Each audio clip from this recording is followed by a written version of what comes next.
Saya dari muda dijerumuskan ke dalam gerakan karismatik dan Pentakosta. Dan saya dari muda mengamati terus. Saya menganggap ini adalah hal yang bukan utama dan tidak perlu, meskipun di dalam kitab suci itu memang tertulis ada karunia lidah, glosolalia, ada, bukan tidak ada. Tetapi yang ditulis di Alkitab dan yang terjadi sekarang di seluruh dunia sangat berbeda. Istilah glosa di dalam seluruh perjanjian baru muncul 50 kali. Tak satu kali pun, tidak satu kali pun berarti suara yang tidak dimengerti. Nah, itu selalu artinya adalah bahasa. Maka gerakan glosolalia dari abad 20 sangat berbeda dengan yang dicatat di Alkitab.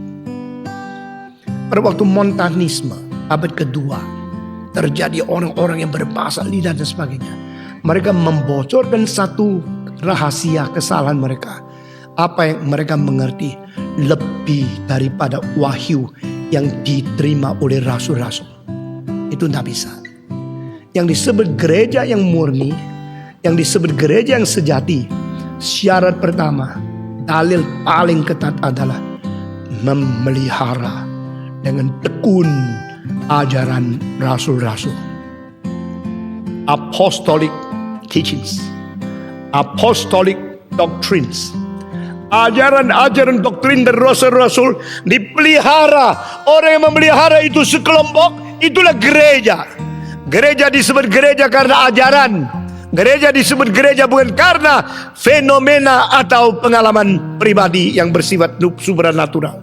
Kedua, ternyata di dalam banyak agama yang non-Kristen juga ada glosolalia. Di Tiongkok ada semacam anak-anak yang namanya Tiao Tong. Orang-orang ini kalau sudah kesurupan, mereka mulai menjadi bingung, menjadi tidak bisa tahan diri, dan mereka loncat-loncat. Akhirnya dipotong lidahnya.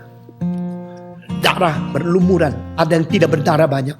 Lalu saudara-saudara, sesudah itu dipasang lagi, mereka seperti biasa lagi.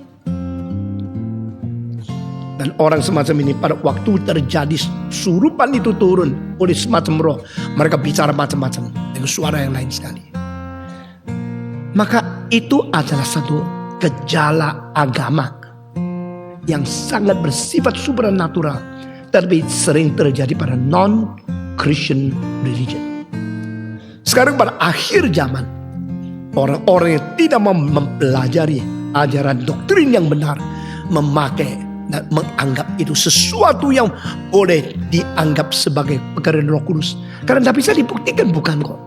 You berani katakan itu bukan? Itu pekerjaan Roh Kudus. Engkau bukan, engkau menghujat Roh Kudus. Siapa berani menghujat Roh Kudus? Karena ketakutan, semua diam-diam aja. Maka gampang masuk surup ke dalam seluruh gereja. Dan banyak orang Kristen makin tidak mau doktrin, makin tidak mempelajari Alkitab, makin suka akan pengalaman seperti itu. Berarti mereka tidak pentingkan firman, pentingkan pengalaman.